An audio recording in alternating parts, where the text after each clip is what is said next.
በተለይም በአሁኑ ወቅት በሰሞኑ ብቻ ጁዋር መሐመድ በሰራውና ባነሳሳው የተለመደ የጥፋት ቅስቀሳ በኦሮሚያና ተያያዥ አካባቢዎች በሚገኙ ከተሞችና ገጠሮች ላይ ኢሰባዊ የሆኑ ጭፍጨፋዎች ተካሂደዋል። በጋራ መቆማችን ያልጣማቸውና ገብተው ለመፈትፈት አልመች ያላቸው ግለሰቦች የሚነዙት አሉባልታ የማይበገረው የወለጋ የቅንጅት ተጋድሎ የአፋብን ወለጋ ቢዛሞ አንሻ ሰይድ አራተኛ እዝና የኦሮሞ ህዝብ ወኪል የሆነው የኦሮሞ ነጻነት ሰራዊት የጋራ የመጥፋት አደጋ በጋራ ያሰለፋቸው ኃይሎች ናቸው። ፋኖ ንጉሴ ዋለልኝ ይባላል። የአማራ ፋኖ ብሔራዊ ንቅናቄ ወለጋ ቢዛሞ አንሻ ሰይድ እዝ ሰብሳቢ ነኝ። ስለዚህ ሰሞኑን እንደሚታወቀው በዚህ በወለጋ ቀጠና ከፍተኛ የሆነ የአማራው ህዝብ ላይ የዘር ማጥፋት ጭፍጨፋ ተካሂዷል። እሱም በተመለከተ ወቅታዊ ማብራሪያ ለመስጠት ነው ብቅ ያልኩት ማለት ነው። ስለዚህ ማብራሪያውን እንደሚከተለው በጽሁፍ አቀርባለሁ። አመሰግናለሁ። ከአማራ ፋኖ ብሔራዊ ንቅናቄ አፋብን ወለጋ ቢዛሞ አንሻ ሰይድ አራተኛ እዝ በወቅታዊ ጉዳዮች ላይ የተሰጠ መግለጫ።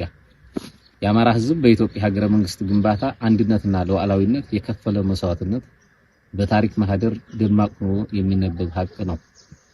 ይሁን እንጂ ይህ ታላቅ ህዝብ ውለታው ተረስቶ ባለፉት በርካታ አስርት ዓመታት በተለይም ከቅርብ ጊዜ ወዲህ ማንነቱን መሰረት ባደረገ መልኩ የተደራጀ መዋቅራዊና ስልታዊ የዘር ማጥፋት የዘር ማጽዳት አሰቃቂ ዘመቻ ሰለባ ሆኗል።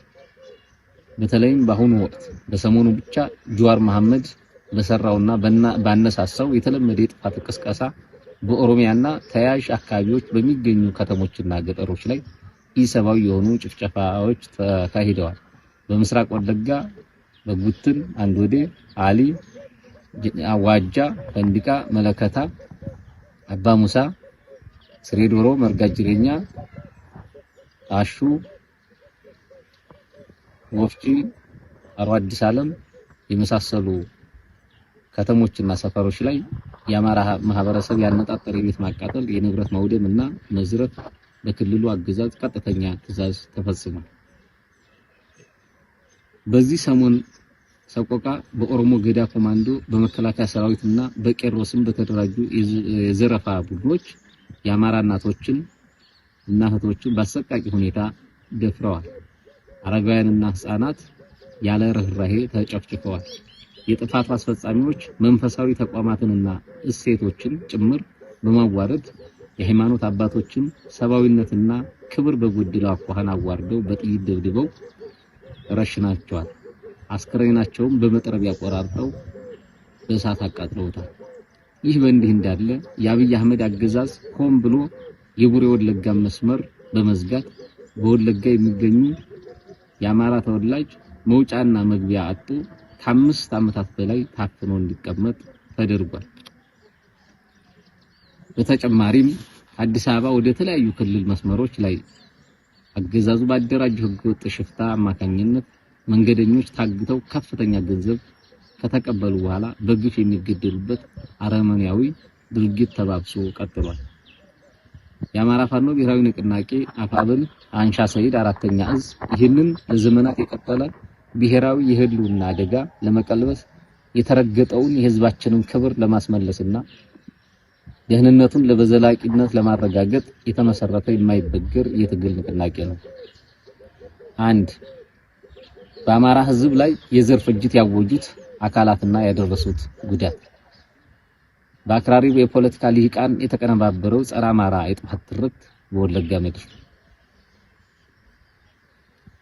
በወለጋ አማራ ላይ ዛሬ እየደረሰ ያለው ሁለንተናዊ ሰቆቃ የአንድ ጀንበር ክስተት አይደለም። አሁን ስልጣን ላይ ያለው አገዛዝና እንደነ ጁዋር መሐመድ ያሉ ጽንፈኛ ኦሮሞ ፖለቲካ ልሂቃን ባለፉት ዓመታት አማራውን እንደዋነኛ ጠላት በመፈረጅ መርዛማ የጥላቻ ትርክቶችን በስፋትና በተደራጀ መንገድ ሲያሰራጩ ቆይተዋል። ይህ ስልታዊ የስነ ልቦና ጦርነት በአማራው ላይ ለተፈጸሙ ተከታታይ የዘር ጭፍጨፋዎች ህጋዊና ሞራላዊ ሽፋን ለመስጠት ሆን ተብሎ የተጠነሰሰ ጥልቅ የጥፋት ስትራቴጂ ነው። የጥላቻ ፍሬ በአሰቃቂ ጭፍጨፋ የተዘፈቀች ሀገር አክራሪ ልሂቃን የፈጠሩት የጥላቻ ትርክትና ቀጥተኛ ትዕዛዝ ምክንያት አማራው በገዛ ሀገሩ አብሮት በበላውና በጠጣው ማህበረሰብ ውስጥ ሳይቀር በየቦታው እንዲታረድ ተደርጓል። ጀዋር መሐመድ እና መሰል አማራ ጠል ልሂቃን ቄሮ የተባለውን አደረጃጀት በመጠቀም ባደረጉት የጥፋት ጥሪ የንጹሃን አማራዎች ደም እንደ ጎርፍ ፈሷል። ዘግናኝ አደባባይ በዚህ ጥሪ መሰረት ዘግናኝ አደባባይ እልቂት በሻሸመኔ፣ በቡራዩ፣ በናዝሬት፣ በአሩሲ፣ በሐረር፣ በቡኖ እና በወለጋ በተለያዩ አካባቢዎች የተፈጸሙት ጭፍጨፋዎች የዚህ ጸረ ዘመቻ ማሳያዎች ናቸው። የጭካኔው ጥግ በአንድ ጀንበር ንጹሃን አማሮች፣ ሴቶች፣ ህፃናትና አረጋውያን ሳይቀሩ በቆንጨራ ተቆራርጠዋል። በቁማቸው ቤታቸው ተዘግቶባቸው በሳት ተለብልበዋል። እንዲሁም ማሰብ የሚከብዱ አሰቃቂ ኢሰብአዊ ድርጊቶች ተፈጽሞባቸዋል። ስልታዊ ማፈናቀል የህይወት ዘመን ሀብትና ንብረታቸው በጠራራ ፀሐይ ተዘርፎ መኖሪያ ቤታቸው ወድሞ በህይወት የተረፉት ባዶ እጃቸውን ከቀያቸው እንዲወጡ ተደርጎ ዛሬም ድረስ በመጠለያ ጣቢያዎች በከፋ የረሃብና የስነ ልቦና ስቃይ ውስጥ ይገኛሉ። የቤተ እምነቶች ውድመትና የሃይማኖት አባቶች ሰማዕትነት ያገዛዙና የጽንፈኛ ልሂቃኑ የጥፋት ዘመቻ በስጋዊ አካልና በንብረት ላይ ብቻ የተገደበ አልነበረም። ይልቁንም ጥቃቱ ክርስቲያን ሙስሊም ሳይል ማንነትን ብቻ መሰረት በማድረግ የአማራውን ህዝብ መንፈሳዊና ስነ ልቦናዊ መሰረት ለመናድ የታለመ ነበር። የዘመናት ታሪክ ቅርስና እሴት የያዙ ታላላቅ ቤተ እምነቶች፣ አብያተ ክርስቲያናት፣ ገዳማት እንዲሁም የአማራ መስጊዶችን ሆን ተብሎ በእሳት እንዲጋዩና እንዲወድሙ ተደርጓል። ይህንን ተከትሎ ታቦት የተሸከሙ ህዝብን በጸሎት የሚያገለግሉ ንጹሃን ኦርቶዶክስ ሃይማኖት አባቶችና ካህናት እንዲሁም የእስልምና ሃይማኖት አባቶች የሆኑ ሼሆች እጅግ የሚዘገንና ርህራሄ በጎደለው አኳኋን በአደባባይ ታርደዋል፣ በግፍ ተገድለዋል። በወለጋው የዘር ማጥፋትና የተጠነሰሰው መዋቅራዊ እገታ በወለጋ ምድር በአማራው ላይ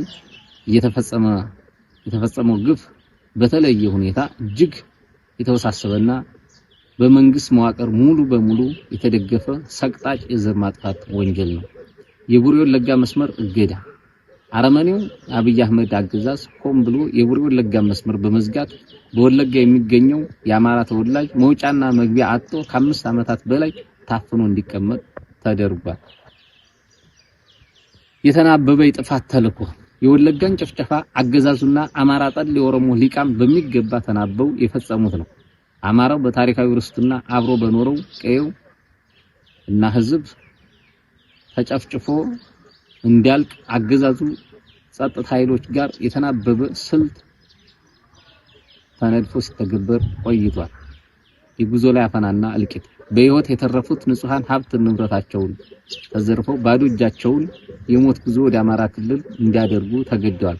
በዚህ ረጅም የእግር ጉዞ ላይ እንኳን ጽንፈኛው ሊቃን ቆንጨራ ያስታጠቃቸውን በቄሮ ስም የተደራጁ ወንበዴዎችን አገዛዙ ያሰማራቸው ነፍሰ ገዳዮች መንገድ ዘግተው ደፈጣ በመጣል ከልቂት የተረፈውን ህዝብ በየጥሻው አካሉን እየቆራረጡና በጥይት እየደበደቡ አሰቃቂ ፍጅት ፈጽመውበታል። በአዲስ አበባና በተለያየ ክልል መስመሮች አገዛዙ ያደራጀው የእገታና የግድያ ወንጀል የአብይ አህመድ አገዛዝ በአማራ ህዝብ ላይ የከፈተው ጦርነት በመሳሪያ ብቻ ሳይሆን ኢኮኖሚያዊና ስነ ልቦናዊ ጭምር ነው። አማራ በመሆናቸው ብቻ ንጹሃን መንገደኞች ታግተው ቤተሰቦቻቸው መክፈል የማይችሉትን እጅግ ከፍተኛ ገንዘብ እንዲከፍሉ ይገደዳሉ። ገንዘብ ከከፈሉም በኋላ ታጋቾች በአሰቃቂ ሁኔታ የሚገደሉበት አረመኔያዊ ድርጊት ያገዛዙ የዕለት ተዕለት መደበኛ ተግባር ሆኗል። 2 የአፋብን ወለጋ ቢዛሞ አንሻ ሰይድ 4ኛ እዝ ስትራቴጂያዊ የትግል ዓላማዎች ስያሜውን ወላሂ ድጋሚ አማራ አልሆንም እያለች ከተገደለችው ታዳጊ ንስት የወረሰው የአፋብን አንሻ ሰይድ 4ኛ እዝ ከዚህ ጥልቅ የህዝብ ቁስል የፈሰሰ ደምና የተቃጠለ አጥንት አብራክ የወጣ ኃይል ነው። ድርጅታችን አፋብን የሚመራበትን የትግል መስመር የሚከተለው እዛችን ካስቀመጣቸው ስትራቴጂያዊ ዓላማዎች መካከል አንደኛ ፍጹም የህልውና ዋስትናን ማረጋገጥ የወለጋ አማራ ብሎም የአማራ ህዝብ አጠቃላይ በየትኛውም የሀገሪቱ ክፍል በነጻነት የመዘዋወር መብቱ የተከበረበትን መንገዶች የማይዘጉበትን ማንነቱ በማንነቱ ምክንያት የማይታገትበትን የማይታረዱበትን ቤተ እምነቶችና ሃይማኖት አባቶች የማይዋረዱበትን የማይገደሉበትን አስተማማኝ የደህንነትና ፖለቲካዊ ዋስትና መገንባት። ሁለተኛ ጸረ አማራ የፖለቲካ መዋቅርን ማፍረስ ህዝባችንን ለዚህ ሁሉ ሰቆቃ የዳረገውን የመንገድ እገታና ሽፍትነት የመንግስት ስራ አድርጎ የያዘውን አገዛዝ ስርዓት ማስወገድ ነው። ሶስተኛ ታሪካዊና ስነልቦናዊ ካሳ በወለጋ አማራ ህዝብ ላይ የተሰራውን የሐሰት ጥላቻ ትርክ በመስፈር የህዝባችንን ታሪካዊ ክብር ሞራልና ስነልቦናዊ ልዕልና መልሶ መገንባት። አራተኛ ወንጀለኞችን ለፍርድ ማቅረብ በህዝባችን ላይ የዘር ማጥፋት ትዕዛዝ የሰጡ ያስፈጸሙ ህዝብን ያፈናቀሉ ሴቶችን የደፈሩና መንገደኞችን ያገቱ ፖለቲከኞች የጸጥታ አካላትና ጽንፈኛ ታጣቂዎች በማያዳግም ሁኔታ ለታሪክና ለህግ ለፍርድ ይቀርባሉ። ሁለት ከኦሮሞ ህዝብ ጋር ስላለን ወንድማማችነትና የጋራ አቋም የአማራና የኦሮሞ ህዝብ የአብሮነት ኑባሬ። በዚህ አጋጣሚ አንድ ጉዳይን በግልጽ ማስቀመጥ ያስፈልጋል። የአማራ ህዝብ ለኦሮሞ ህዝብ ያለው አክብሮት ጥልቅና ታሪካዊ ነው። ሁለቱ ህዝቦች ለዘመናት በጎረቤትነት በንግድና በማህበራዊ ትስስር በጋራ የሥራና የኑሮ ልምድ የተሳሰሩ ሲሆኑ በብዙ ቤተሰቦች ውስጥም በጋብቻና በዝምድና ተቀራርበው አብረው የኖሩ ህዝቦች ናቸው። በመሆኑ በአንድ በኩል ከኦሮሞ ሊቃን የፖለቲካ ሊቃን ወይም ከተወሰኑ የፖለቲካና የታጣቂ ኃይሎች የሚመጡ አደገኛ አቋሞችን በጽኑ መቃወም፣ በሌላ በኩል ግን ይህንን ተቃውሞ በኦሮሞ ህዝብ ላይ እንዳይወሰድ በግልጽ መለየት ያስፈልጋል። የኛ ተቃውሞ በማንነት ላይ ሳይሆን በጥላቻ በጥቃት በመርዶና በሰው ህይወትና ክብር ላይ የሚፈጸሙ ግፎች ላይ ነው።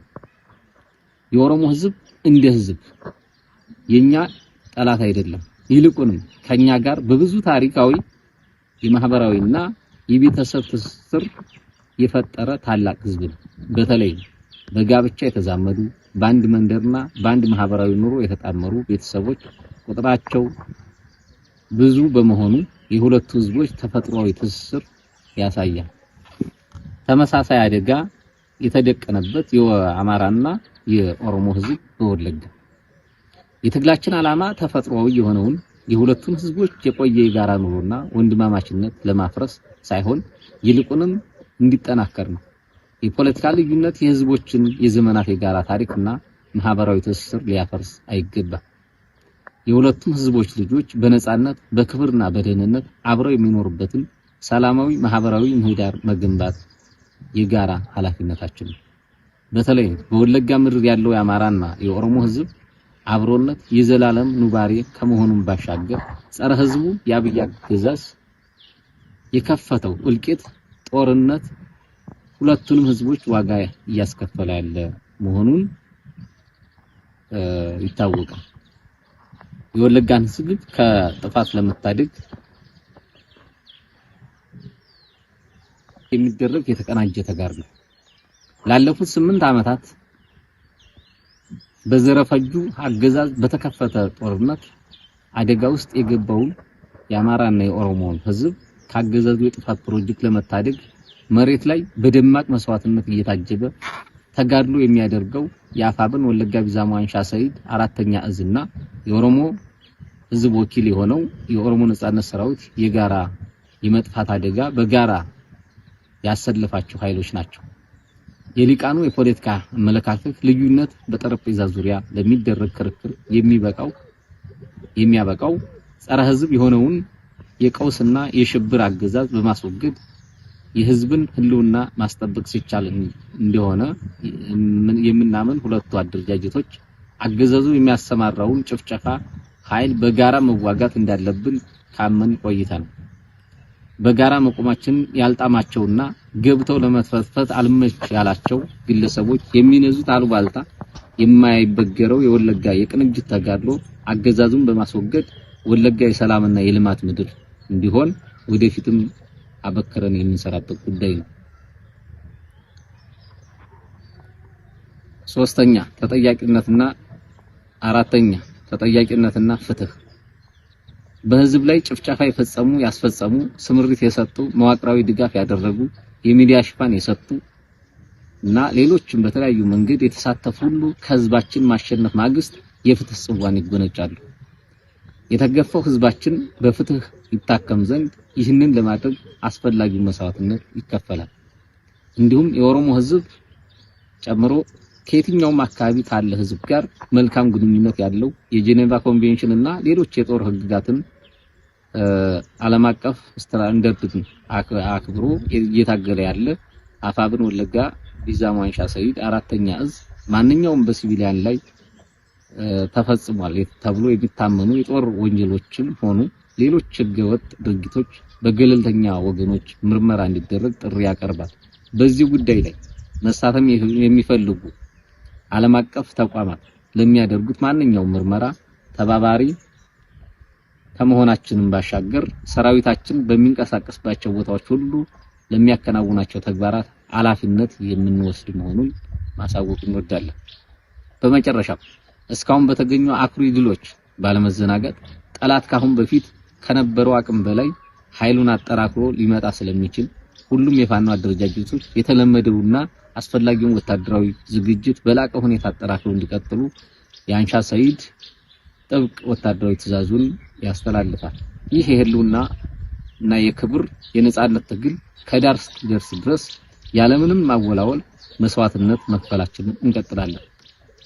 ትግላችን በድል ይጠናቀቃል። የአማራ ፋኖ ብሔራዊ ንቅናቄ አፋብን ወለጋ ቢዛሞ አንሻ ሰይድ አራተኛ እዝ ወለጋ ቢዛሞ ኢትዮጵያ። ሌላው የሰብአዊ ድጋፍን በተመለከተ ነው። እንደሚታወቀው በዚህ ሰሞን በተፈጠረው ችግር ብዙ ከተሞች ወድመዋል።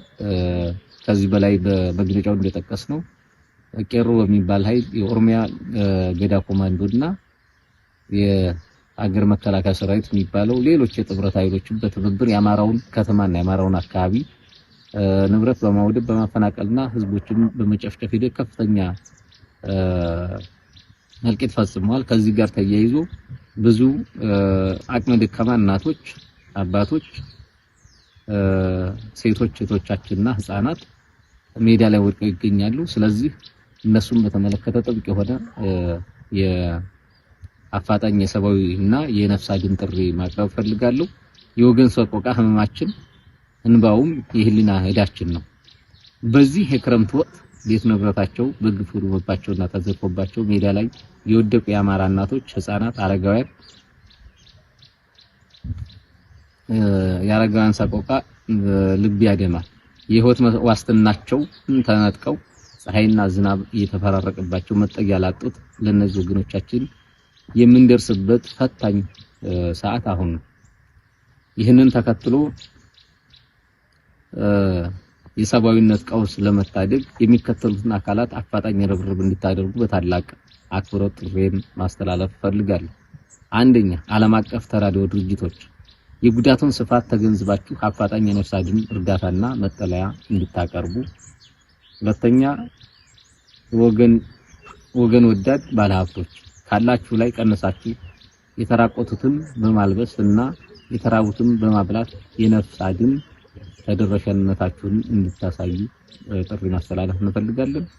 ሶስተኛው፣ የበጎ አድራጎት ማህበራት እርዳታን በማስተባበር የተበታተኑትን በማሰባሰብና የስነልቦና ድጋፍ በመስጠት ኃላፊነታችሁን እንድትወጡ ለሚፈለገው ቦታና ለተፈለገው የሰብአዊ ድጋፍ እንድታደርሱ ማሳሰብ እንወዳለን። አራተኛና የመጨረሻው፣ በጎ ፈቃደኛ ግለሰቦች በገንዘባችሁ፣ በእውቀታችሁ፣ በጉልበታችሁና በሞራል ከወገናችሁ ጎን እንድትቆሙ ጥብቅ ጥሪን ማስተላለፍ ፈልጋለሁ። በዚሁ አጋጣሚ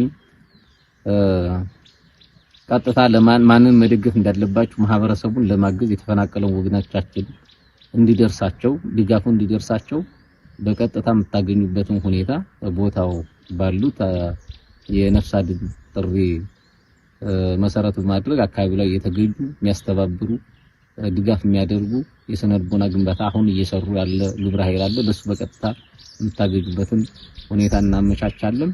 የነዚህን ንጹሃንን ዛሬውን በጋራ ሆነን እናብስ። አመሰግናለሁ። በድጋሚ ንጉሴ ፋኖ ንጉሴ ዋለልኝ ይባላሉ። የአማራ ፋኖ ብሔራዊ ንቅናቄ ወለጋ ቢዛሞ አንሻ ሰይድ 4ኛ እዝ ሰብሳቢ ነኝ። ሲሪየስሊ አመሰግናለሁ።